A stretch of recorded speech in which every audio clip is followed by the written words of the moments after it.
আল্লাহর গোলাম ইব্রাহিম আলাইহিস সালাতু ওয়াস সালাম যেই বছর দুনিয়ার জমিনে আসলো, নমরুদ ঘোষণা দিল এই বছর যত ছেলে দুনিয়ার জমিনে আসবে সবাইকে হত্যা করে ফেলবা।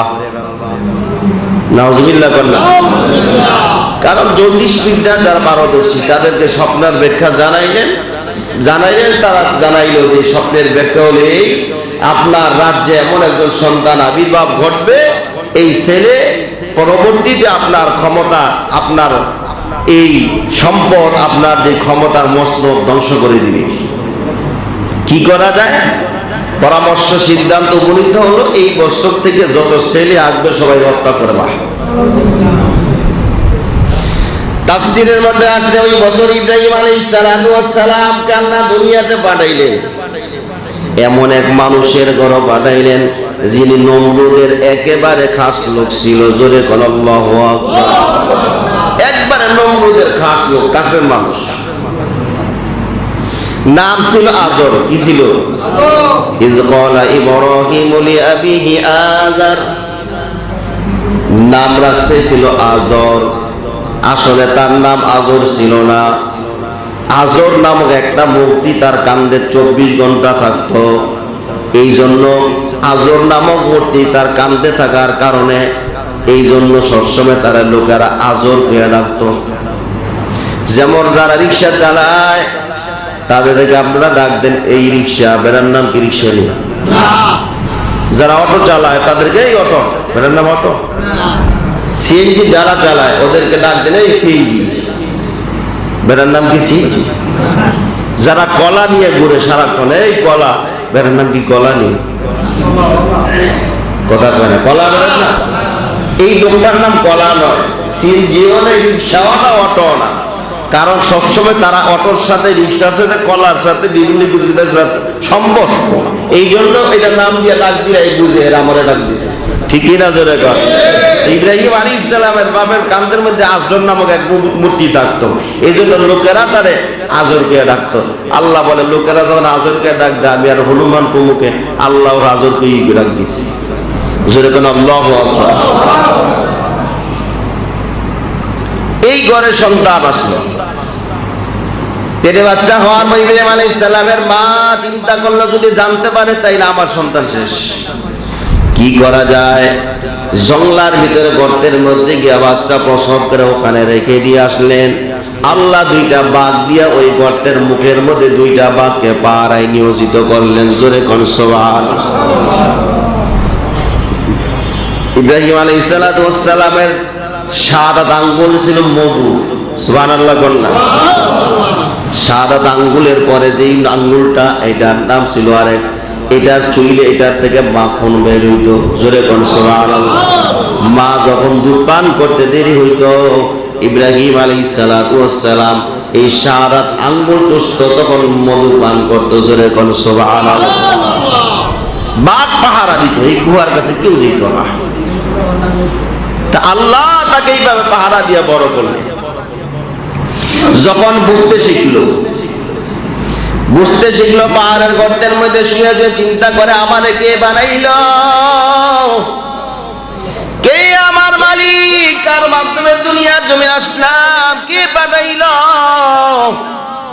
চিন্তা পেরেশান হয়ে হঠাৎ করে দেখলেন এত বড় সূর্য সকালবেলা উঠে, যার আলোতে গোটা পৃথিবীটা আলোকিত হয়ে যায়। ইব্রাহিম আলাইহিস সালাতু ওয়াস সালাম ভাবলেন এই সূর্যটাই মনে হয় আমার আল্লাহ। কিন্তু পক্ষান্তরে দেখলেন আবার বিকালবেলা সূর্যটা অন্ধকার হয়ে যায়। না, এটা আমার আল্লাহ হতে পারে না, প্রতিপালক হতে পারে না। যে প্রতিপালক যিনি হবেন, যিনি যার কোনো শুরু আছে শেষ হতে পারে না। রাত্র যখন হইতো তখন দেখতো চন্দ্র উদিত হইতো, যার আলোতে গোটা পৃথিবী আলোকিত। তখন ধারণা করতো এই চন্দ্রই মনে হয় আমার প্রতিপালক। যখন সকাল হয়ে যাইত তখন বলতো যে না, এই চন্দ্র আমার প্রতিপালক না, এই প্রতিপালক যিনি হবেন, যিনি সূর্য চন্দ্র গোটা যা কিছু দেখতে যে সব কিছু যিনি বানাইছেন তিনি হলেন আমার প্রতিপালক। জোরে কোন আল্লাহু আকবার। ছোট্টবেলা থেকে পরীক্ষা শুরু করে রবকে, প্রতিপালককে। বড় হয়ে যাওয়ার পর ইব্রাহিম আলাইহিস সালাতু ওয়াস সালাম এত কঠোর ইবাদত করতে, এত বেশি মশগুল ছিল, লোকেরা নাইকা বলতো ইব্রাহিম চলো আমাদের অনুষ্ঠানে যাই।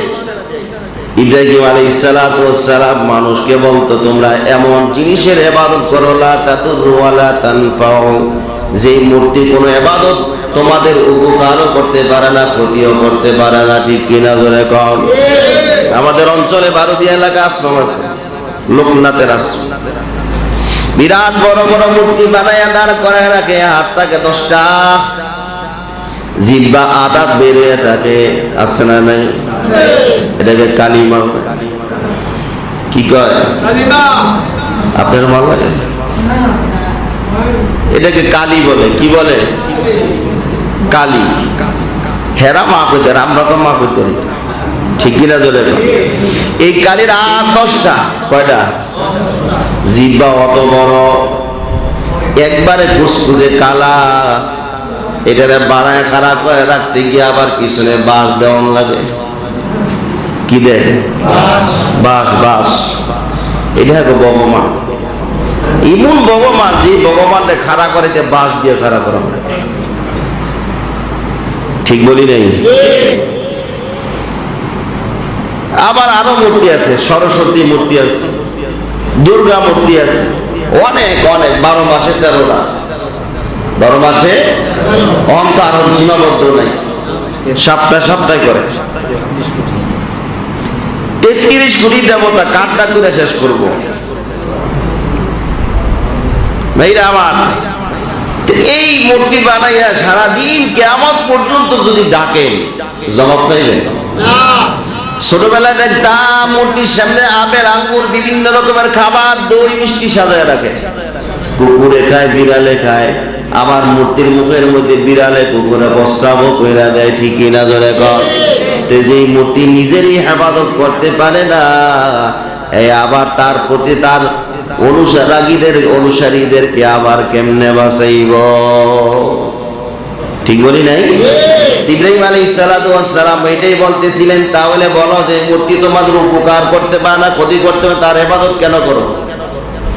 লোকেরা বুঝা বলে তুমি বিধর্মী, তুমি একজন বিধর্মী, তুমি একজন সবই, তুমি আমাদের প্রতিপালকদেরকে গালিগালাজ করো, তুমি ঠিক না। ইব্রাহিম আলাইহিস সালাতু ওয়াস সালাম তাদেরকে একাত্মবাদী আল্লাহর দাওয়াত দিলেন, কিন্তু তারা অস্বীকার করলো। অনুষ্ঠানের দিন, উৎসবের দিন দাওয়াত দিন ইব্রাহিম আলাইহিস সালাতু ওয়াস সালামকে, ইব্রাহিম আলাইহিস সালাম যায় নাই। না যাইয়া মূর্তি যে ঘরের মধ্যে ছিল, একটা কুড়াল হাতের মধ্যে নিয়ে সব মূর্তিকে ভাইয়া বড় মূর্তির কাঁধের মধ্যে কুড়ালটা চলে আসছে। জোরে করে আল্লাহু আকবার। সন্ধ্যার সময় সবাই বাড়ি আসলো, মূর্তি পূজা করবে সন্ধ্যায়, কিন্তু এরা পূজা দেয়। ঠিক কিনা জোরে কর? পূজা দেওয়ার জন্য তখন মূর্তির ঘরের মধ্যে ঢুকলো, দেখলো সব মূর্তি ভাঙ্গা শেষ, বড় রাখার রয়েছে, হাত করে রাখার রয়েছে, কুড়াল একটা কান্দ, সবাই তো শেষ, কি কাম কেনাই করলো। একজন বলল ইব্রাহিম মনে করছে, ডাকো তারে।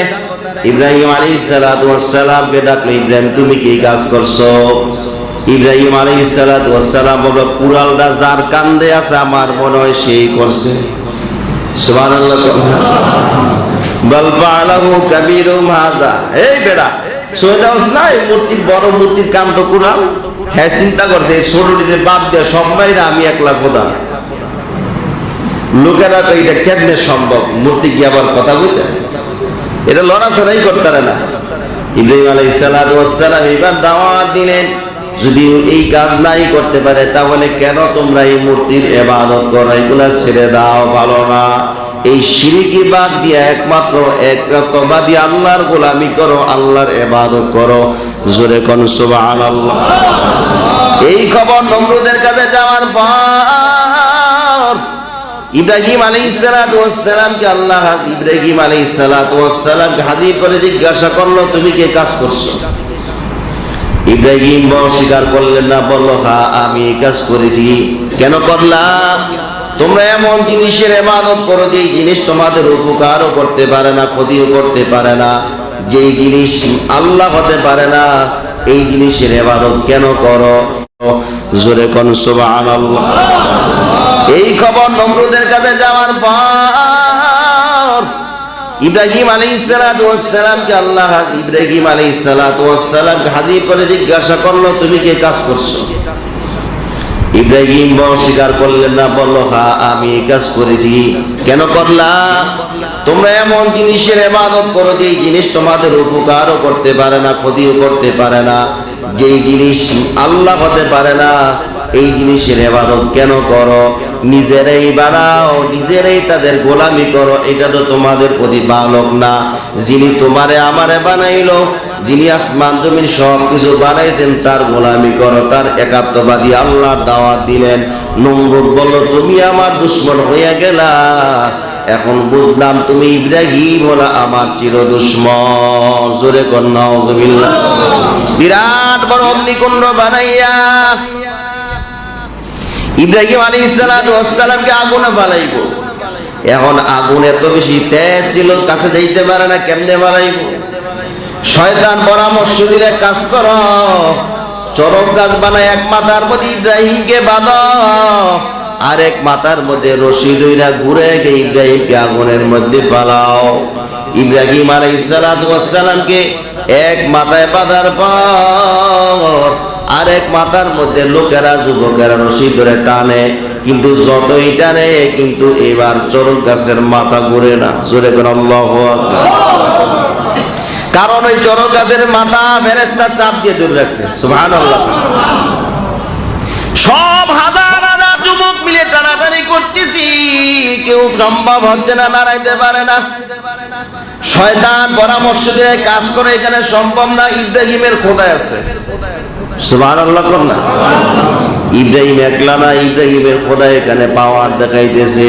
যদি পারো এই এলাকার মধ্যে যুবক আর যুবকদেরকে উলঙ্গ করে এই জায়গায় ছেড়ে দাও, দেখবা ফেরেশতারা চলে যাবে, ইব্রাহিমকে আগুনে পালানো যাবে।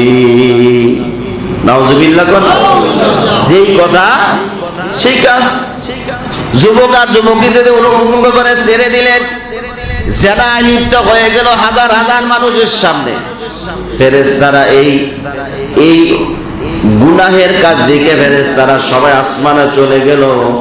এবার নমরুদ ঘোষণা দিল, যে এই মহৎ কাজে যারা অংশগ্রহণ করছো তারা এই দেশের সম্পদ, এই জন্য তোমাদেরকে বাধা দেওয়া হবে।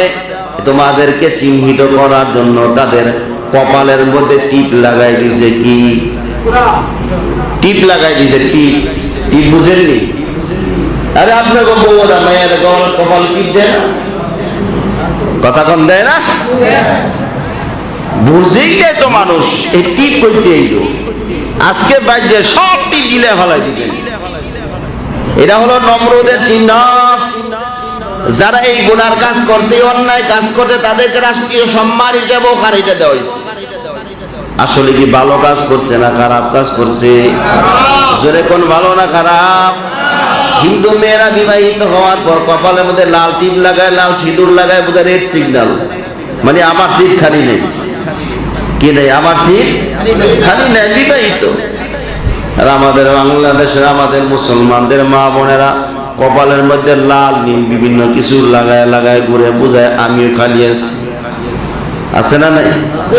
লাল লাগায় না, বিভিন্ন রকম লাগায়, সবুজ লাগায়, কালো লাগায়, কত কিছু লাগায়। আছে না নাই? বুঝায় কি যে আমার সিট খালি আছে। রাস্তায় রেল লাইনে যখন লাল বাতি জ্বলে, এই লাল বাতি জ্বললে কি বুঝায়? যাওয়ান যে বইটা বুঝায়। ট্রেন আসবে, যে কোনো সময় দুর্ঘটনা হতে পারে, ঠিক কিনা? ধরে কর, রাস্তা পারাপারের জন্য সতর্ক। গাড়ি চলতেছে, হঠাৎ করে গাড়ি পিছন থেকে লাল বাতি জ্বলে ওঠে, তাদের কি বুঝায়? বিপদ সঙ্গে সামনে যাওয়া যাবে না। কিন্তু হিন্দু মহিলারা কপালের মধ্যে লাল সিঁদুর লাগায় বুঝাইলো যে আমি বিবাহিত, আমার সিট খালি নাই। আর আমাদের মুসলমানদের মা বোনেরা কপালের মধ্যে টিপ লাগায়, অন্য কালার লাগায়, বুঝাই কি যে আমার সিট সব সময় খালি। আছে না নাই? আজকে দেখে গিয়ে টিপ যা আছে সব দিলে ভালাইতে পারবেন। কেটা কেটা হাত তোলেন দি, টিপ বলে নাই। আল্লাহ মাফ করে, জোরে করে আমি। টিপ নাই দিকে হাত তুলছে। যদি টিপ থাকতো তাইলে মনে হাত তোলেন ডরে, কারণ বাইক দিয়ে টিপে ধরলে আসারটা মেরে নিল। ঠিক কিনা জোরে কর। কারণ ম্যাডামের কাছে বীর বাহাদুরি চলে না, যত বাদশাহী হোক। ঠিক বলি নাই? ঠিক। আল্লাহ আমাদেরকে বুঝার তৌফিক দান করে সবাই কোনা আমিন। আরো জোরে কোনা আমিন। ভাইরা আমার, ইব্রাহিম আলাইহিস সালাতু ওয়াস সালামকে এবার আগুনে পালানোর জন্য তার বাবাও দূরে টানতেছে। নাউজুবিল্লাহ কোন। ইব্রাহিম আলাইহিস সালাতু ওয়াস সালাম কান্না শুরু করে দিয়ে বলে, আল্লাহ তাকায়া দেখো, দুনিয়ার জমিনে সন্তান বিপদ পড়লে মা বাবা আত্মীয় স্বজন যাবা বলে, এখন আমি দেখতেছি আমাকে আগুনে পালানোর জন্য আমার বাবাও রশির মধ্যে ধরে টানতেছে। আল্লাহ তুমি ছাড়া আমার কেউ নাই, তুমি ছাড়া আমার কেউ নাই। আল্লাহ তুমি চাইলে ইব্রাহিমকে আগুনের মধ্যে পুড়ে ফেলতে পারো, আবার চাইলে বাঁচাইতেও পারো। আল্লাহ জানাই ইব্রাহিম আমি আল্লাহ তোমার সঙ্গী আছি। জোরে জোরে কোন সুবহানাল্লাহ। ইব্রাহিম আলাইহিস সালাতু ওয়াস সালামকে আগুনে পালানোর পর আল্লাহ ডাক দিয়ে বলে, আগুন সাবধান, ইব্রাহিমের জন্য শীতল হয়ে যাও। জোরে কোন আল্লাহু আকবার। কুলনা ইয়া নারু কুনি বারদাও ওয়া সালাম।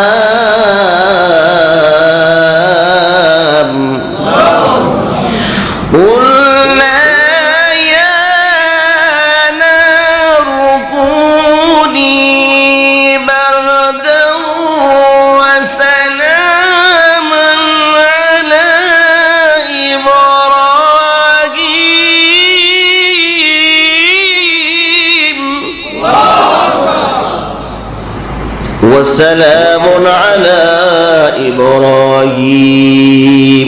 এই আয়াতের এমন একটা পাওয়ার, কোন মানুষের শরীরে যদি জ্বর আসে, জ্বর, এই আয়াতটা 3 বার পরে ফু দিলে আল্লাহ তার এই আয়াতের উসিলা তার জ্বর ভালো করে দেয়। এই আয়াতের এমন একটা পাওয়ার। আল্লাহ আগুন সাবধান, ইব্রাহিমের জন্য শীতল হয়ে যাও। জোরে কর সুবহানাল্লাহ। আগুন হয়ে গেল ফুল বাগিচা। জোরে কর আল্লাহু আকবার। নমরুদের মেয়ে বিল্ডিং এর রাজপ্রাসাদের সাথে দাঁড়ায় দেখলো ইব্রাহিম স্বর্ণের আগুনের চেয়ারের মধ্যে বসে, পশমও করে না, ঘামেও না, এমন সুন্দর অবস্থায় বসা। নমরুদের জানিলে বাবা কেমন আগুনে পালাইলা, আগুন তো ইব্রাহিমকে পোড়ায় না।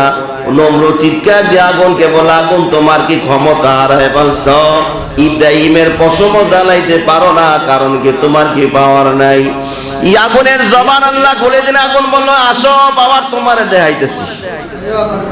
কিন্তু ইব্রাহিমের একটা পশম পরার মতো ক্ষমতা আমি আগুনের নাই। যদি তুমি আমার তেজ বা পাওয়ার দেখতে চাও, তাহলে আসো আমার সামনে, তোমারে জ্বালায় পড়ে আমি দেখাই আমার পাওয়ার আছে না নাই। সুবহানাল্লাহ। নবীদেরকে ইব্রাহিম আলাইহিস সালাতু ওয়াস সালামকে গোটা মৃত্যুর আগ পর্যন্ত আল্লাহ শুধু পরীক্ষাই করেছেন। জোরে কোন সুবহানাল্লাহ। উনি উত্তীর্ণ হয়েছেন 1 নাম্বার সব সময়। ইব্রাহিম আলাইহিস সালাতু ওয়াস সালামের মাধ্যমে এই দুনিয়ার জমিনে এই হজের আহকামগুলা আনুষ্ঠানিকতা শুরু হয়েছে। জোরে কোন সুবহানাল্লাহ। বিশাল ঘটনা সামনে বলবো। ইব্রাহিম আলাইহিস সালাতু ওয়াস সালাম এবং তার সন্তানের মাধ্যমে এই কুরবানি ওয়াজিব প্রচলিত হয়েছেন। এই রেওয়াজ প্রথা চালু হয়েছে ইব্রাহিম আলাইহিস সালাতু ওয়াস সালামের মাধ্যমে। জোরে কোন সুবহানাল্লাহ। পৃথিবীর ইতিহাসে এমন কোন নজির নাই নিজের বাবা সন্তানকে জবাই করার জন্য, আল্লাহ নির্দেশ পালন করার জন্য 1 সেকেন্ড দেরি করে নাই। আল্লাহ বলছে, ইব্রাহিম তুমি তোমার প্রিয় বস্তুকে জবাই করে দাও। ইব্রাহিম আলাইহিস সালাতু ওয়াস সালাম নিজের সন্তানকে মিনার প্রান্তরে নিয়ে জবাই করার জন্য প্রস্তুতি গ্রহণ করলেন। আল্লাহ কবুল করে ঘোষণা দিলেন, ইব্রাহিম বাড়ি চলে যাও, তোমার কুরবানি আমি আল্লাহ পছন্দ করেছি। জোরে করে সুবহানাল্লাহ।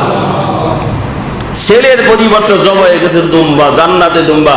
আল্লাহ জানায় দিলেন সব মুসলমানদেরকে কিয়ামত পর্যন্ত এই দেওয়ার এই কথা জারি থাকবে। জোরে কোন সুবহানাল্লাহ।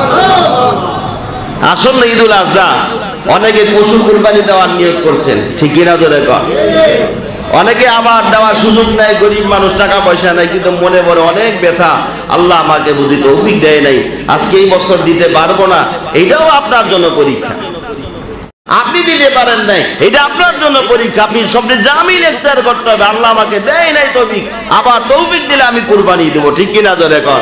আর যাদের উপর কুরবানি ওয়াজিব হইছে কুরবানি দেয় নাই তাদের ব্যাপারে আল্লাহ সতর্কতা অবলম্বন করে, সাবধান, যদি কুরবানি ওয়াজিব হওয়ার পরে যদি কুরবানি না দাও, কিয়ামতের ময়দানে তুমি বিকলাঙ্গ হইয়া আল্লাহর দরবারে উঠবা, তোমার গলার মধ্যে তোমার সম্পদগুলা সাপ বানাইয়া বিষাক্ত সাপ বানিয়ে দেওয়া হবে, অথবা আরেক রাওয়ায়াতে লেখছে সম্পদগুলা তোমার জন্য গলার মধ্যে লোহার প্রজ্বলিত বেরি বানাইয়া গলার মধ্যে ঝুলাই দেওয়া হবে। জোরে কোন নাউজুবিল্লাহ। এখন আসেন কুরবানি কেটে দিবেন, কেমনে কুরবানি ওয়াজিব হবে? রূপা আসেনি, রূপা স্বর্ণের পরে তো রূপা ব্যবহার করেন, ঠিক কিনা জোরে কোন? 42 ভরি রূপার দাম কত? 52.5 ভরি, সরি 52.5 ভরি রূপা বর্তমানে 3000 টাকার উপরে, ঠিক কিনা জোরে কোন? আগে তো 1200 টাকা ভরি ছিল, এখন প্রায় 3000 উপরেই ধরে, 3000ই ধরে, 3700 400, 3400 যদি হয় তাহলে 52 ভরি রূপার দাম কত হতে পারে? 1,78,500 টাকা। অর্থাৎ যার বাৎসরিক আয় 1,72,500 টাকা হবে, তার উপরে কুরবানি ওয়াজিব। তার উপরে কি কুরবানি ওয়াজিব হয়ে যাবে। এবার চিন্তা করেন, যারা বাড়িওয়ালা আছেন, নাই কথা করে নাই, অনেক লোকেরা চিন্তা করে যে আমার এত টাকা খরচ করে কুরবানি না দিয়ে এটা ব্যাংকে ভাড়ায় রাখলে বিয়ার করলে মাসে মাসে টিয়া পাবো। আছে না এমন? যেরকম আছে না? যদি জিজ্ঞাসা যে কুরবানি কি লিগে দেন না, অসুবিধার ভিত্তি আছে, টিয়া নাই, অথচ টাকা ব্যাংকে অভাব নাই, ঠিক কিনা জোরে কন?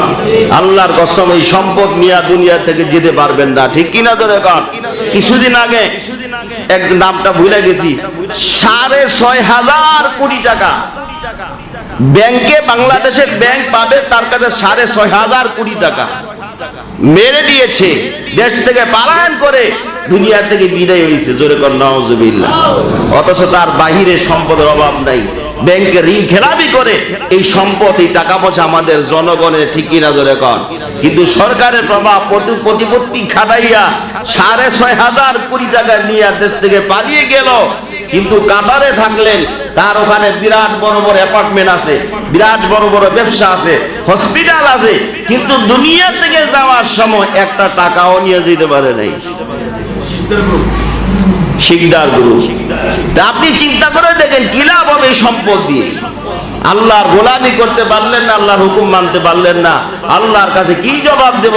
যাদের উপরে কুরবানি ওয়াজিব হয়ে গেল, আল্লাহর কসম দিয়া বলি, কুরবানি যদি না দেন তাহলে আল্লাহর কাছে আপনার এই সম্পদ অভিশাপ হিসাবে আপনার কাছে অবতীর্ণ হবে। জোরে কর নাউজুবিল্লাহি মিন যালিক। ও মিয়া, আপনার জন্য বড় একটা গরু কুরবানি দিতে হইব না। কুরবানি ওয়াজিব যদি হয় তাহলে আপনি একটা বকরিও দিতে পারেন, ঠিক কিনা জোরে কন? অথবা গরু কুরবানির সময় 7 জনের নামে একটা অংশ আপনি অংশীদার হতে পারেন। একটা গরুতে 1 থেকে 7টা নাম দেওয়া যেতে পারে, কথা কোন ঠিক কিনা? এটা আমরা সবাই জানি। 5 জন হতে পারে, 3 জন হতে পারে, 2 জন হতে পারে, 4 জন হতে পারে, 5 জন হতে পারে, 6 জনে দিতে পারেন, 7 জন দিতে পারেন, কিন্তু 8 জন দেওয়া সম্ভব, এটা মনে রাখবেন। কুরবানি দেওয়া ওয়াজিব যাদের হইছে, এখন থেকে প্রস্তুতি গ্রহণ করেন যে আমি কুরবানি দেব, হয় এর মধ্যে হোক কিছু হোক আর না হোক, কুরবানি ইনশাআল্লাহ দিবই দিব। পারবো তো ইনশাআল্লাহ? জোরে কোন পারবো না ইনশাআল্লাহ? আল্লাহ আমাদের কবুল করুন, সবাই কোন আমিন। আর জোরে কোন আমিন। এই কুরবানি দিলে কে খুশি হবেন? কুরবানি শব্দের অর্থ কি? ত্যাগ, ত্যাগ করা, উৎসর্গ করা, অর্থাৎ আল্লাহর জন্য উৎসর্গ করে দিলেন, আল্লাহর জন্য নিজের সব কিছু ত্যাগ করে দিলেন। যে আমার সম্পদ দিয়ে কি হবে? আল্লাহ আমাকে সম্পদ দিয়েছেন, এটা আমার জন্য পরীক্ষা, আমি আল্লাহর জন্য কুরবানি কতটুকু করেছি, আল্লাহ আমাকে দেখার জন্য সম্পদ দিয়েছে। জোরে বল সুবহানাল্লাহ। তাইলে আমরা কুরবানি দিব ইনশাআল্লাহ। আল্লাহ আমাদের তৌফিক করুন, জোরে করে আমিন। আরো জোরে বলুন আমিন।